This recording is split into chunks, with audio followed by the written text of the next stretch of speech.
안녕하세요. 즐거운 실버 생활을 꿈꾸는 브라보 실버 TV입니다. 살다 보면 많은 어려움이 있습니다.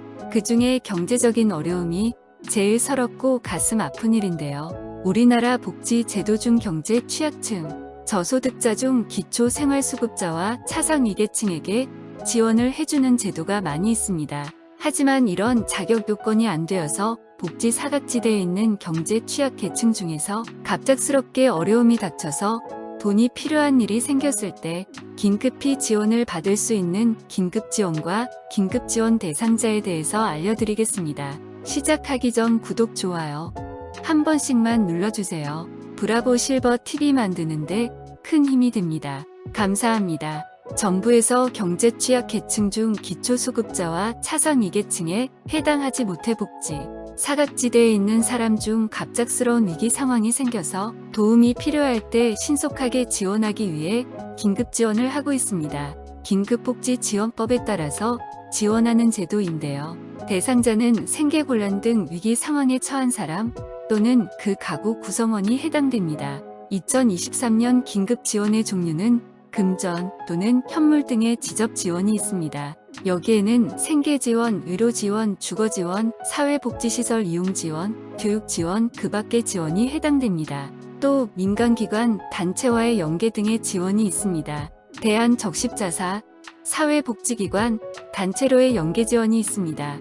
긴급지원의 자세한 내용은 www.이실로 KR 긴급복지지원의 긴급지원 실시에서 확인하실 수 있습니다. 긴급지원의 기본 원칙은 선지원 후처리 원칙입니다. 이게 정상적인 운영 방침인데요. 긴급한 상황에 처해서 정신도 없는데 무슨 서류 가져와라 하고 시키면 더 상황이 악화될 겁니다. 이렇게 먼저 지원해서 위급한 상황을 먼저 해결하고 뒤에 서류를 제출하던지 하면 되는 거지요. 내용을 보면 시장, 군수, 구청장은 지원 요청 또는 신고를 받거나 위기 상황에 처한 사람을 찾아낸 경우 지체 없이 해당 공무원에게 거주지를 방문해서 위기 사항을 확인해야 합니다. 확인 후 지체 없이 지원 내용, 종류를 결정하고 지원을 해야 하는데요. 신속하게 병원에 입원해서 치료를 받아야 한다든지 하는 경우 담당 공무원이 우선 필요한 지원을 할 수 있게 합니다. 긴급복지지원법 제8조 제3항으로 법에 명시되어 있어서 이 법대로 따라야 합니다. 그만큼 긴급한 상황을 신속하게 처리하게 만들어둔 법인데요. 또 이 법은 따라서 단기 지원이 원칙입니다. 1개월간의 생계 유지 등에 필요한 지원을 합니다. 다만 시장, 군수, 구청장이 위기 상황이 계속된다고 판단하면 1개월씩 2번의 범위기간 연장될 수 있습니다. 그리고 지원이 종료되면 같은 위기 상황으로 다시 지원받을 수 없습니다. 다만 지원 종료된 때부터 2년이 경과한 후 동일한 위기 사유로 다시 지원받을 수 있습니다. 다른 법률 지원과 겹치게 되면 긴급지원은 제외됩니다. 다른 법률 지원이 우선인데요. 다만 다른 법률에 따른 지원 결정이 완료되기 전까지 긴급한 신청자의 위기 상황을 고려해서 우선 긴급 지원이 가능합니다. 지원은 가구 단위 지원을 원칙으로 합니다. 단 의료 지원, 교육 지원, 그 밖의 지원 중 해산비, 장례비는 해당 지원이 필요한 가구 구성원, 개인에게 지원합니다. 국가 및 지방단체는 위기 상황에 처한 사람을 찾아내어 필요한 지원을 하도록 노력해야 합니다. 그리고 긴급지원의 지원 대상, 소득 또는 재산 기준 지원, 내용 등 절차와 필요한 사항을 적극적으로 안내해야 합니다. 또한 위기 사항을 발굴 조사를 연 1회 이상 정기적으로 실시하고 운영 실태를 정기적으로 점검 개선 방향을 수립해야 합니다. 이것도 긴급복지지원법으로 정해져 있습니다. 복지를 위해 국가와 지방자치단체가 노력을 해야 하고 할 수 있게 법으로 제정되어 있습니다. 긴급지원 대상자란 위기 상황에 처한 사람으로 지원이 긴급하게 필요한 사람을 말합니다. 여기에는 국내에 체류하는 외국인도 해당이 될 수 있는데요. 다음 중 하나에 해당하면 긴급지원을 받을 수 있습니다. 대한민국 국민과 혼인한 사람, 대한민국 국민이 배우자와 이혼하거나 그 배우자가 사망한 사람으로 대한민국 국적을 가진 직계 좀비속을 돌보고 있는 사람, 난민으로 인정된 사람, 본인의 규칙 사유 없이 화재, 범죄, 천재지변으로 피해를 입은 사람, 그 밖에 보건복지부 장관이 긴급한 지원이 필요하다고 인정하는 사람, 그러면 긴급 지원 대상자의 선정 기준을 알아보겠습니다.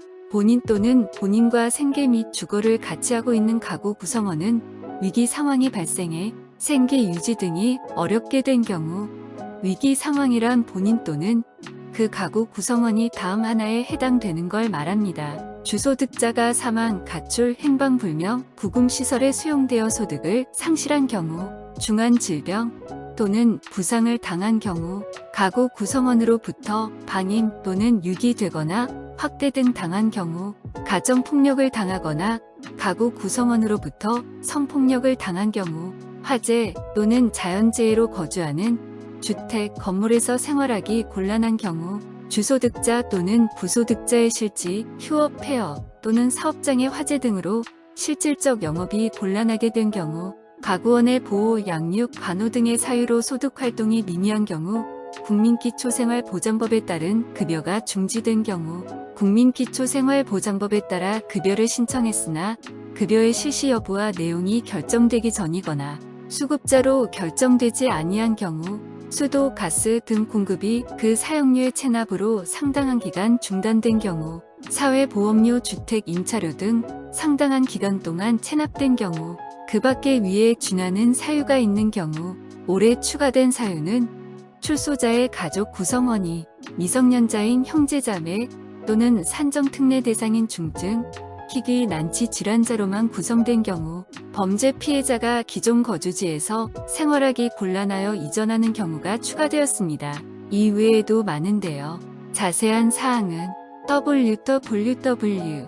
이실로 고 KR 긴급복지지원의 긴급지원 실시에서 확인하실 수 있습니다. 생계지원의 내용을 보겠습니다. 생계지원이란 시장 군수구청장으로부터 식료품비, 일복비 등 생계 유지에 필요한 비용 또는 현물을 받는 것을 말하는데요. 최저 생계비를 최소 1개월간 100% 현금 또는 현물로 지원받는 것을 말합니다. 지원 내용은 가구 구성원에 따라 금액을 지원받는데요. 거동이 불편하거나 물편 구매가 곤란한 경우 현물로 지급할 수 있습니다.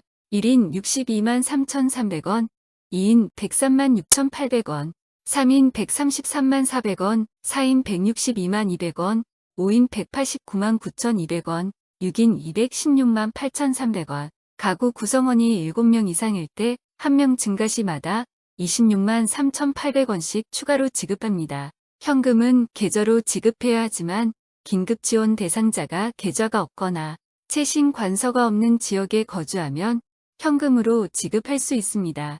생계지원은 기준 중위소득 100분의 40을 한도로 합니다. 업류 등의 금지, 긴급지원 대상자에게 지급되는 금전 또는 현물은 압류할 수 없습니다. 의료지원 및 대상자, 긴급지원 대상자로 중한 질병 또는 부상으로 의료비를 감당하기 힘든 사람은 의료지원을 받을 수 있습니다.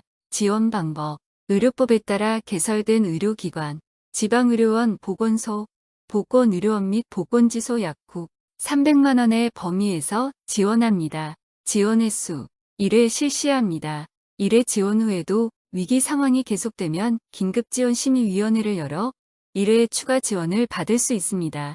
지원 횟수는 2회를 초과할 수 없습니다.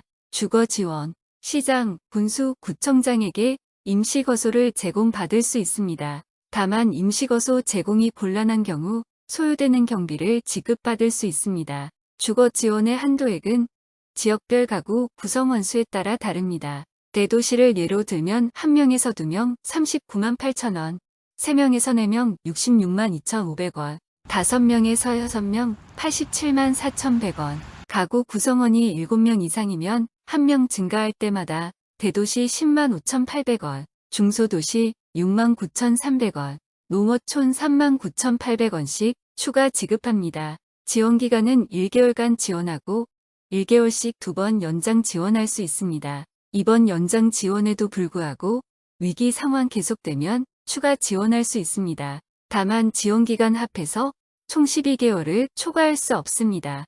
마찬가지로 압류 등이 금지됩니다. 사회복지시설 이용 지원, 지원 대상자 중 위기 상황 중 어느 하나 해당하면 사회복지시설에 입소하거나에 필요한 비용을 지원받을 수 있습니다. 교육 지원은 초중고 수업료, 입학금, 학교 운영 지원비 및 학용품비 등 필요한 비용을 지원받을 수 있습니다. 초등학생 12만 7,900원, 중학생 18만 원, 고등학생 21만 4천 원 및 수업료를 지원받을 수 있습니다. 그리고 난방비 등도 지원받을 수 있습니다. 대상자는 긴급복지 주지원을 받는 가구 중 연료비, 해산비, 장제바, 전기요금 지원이 필요하다고 인정되는 가구입니다. 지원 기준은 연료비 11만 원, 해산비 70만 원, 장제비 80만 원, 전기요금 50만 원 이내입니다. 이 모든 것들은 각 지자체에 따라 달라질 수 있으니 거주지 관할 주민자치센터에서 문의하고 신청 가능합니다. 주위에 해당하는 사람이 있으면 잘 들으셨다가 꼭 알려주시기 바랍니다. 신청 대상자라고 생각이 되시면 보건복지부 상담센터에서도 문의 가능합니다. 전화번호 129로 문의하시면 됩니다. 오늘은 긴급복지지원금과 지원 대상자에 대해서 알아보았습니다.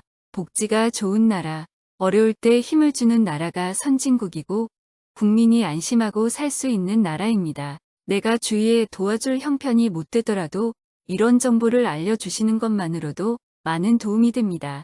잘 들으시고 주위에 필요한 사람에게 꼭 알려주세요. 선한 영향력을 발휘하시기를 바랍니다. 감사합니다. 오늘도 좋은 하루 되세요.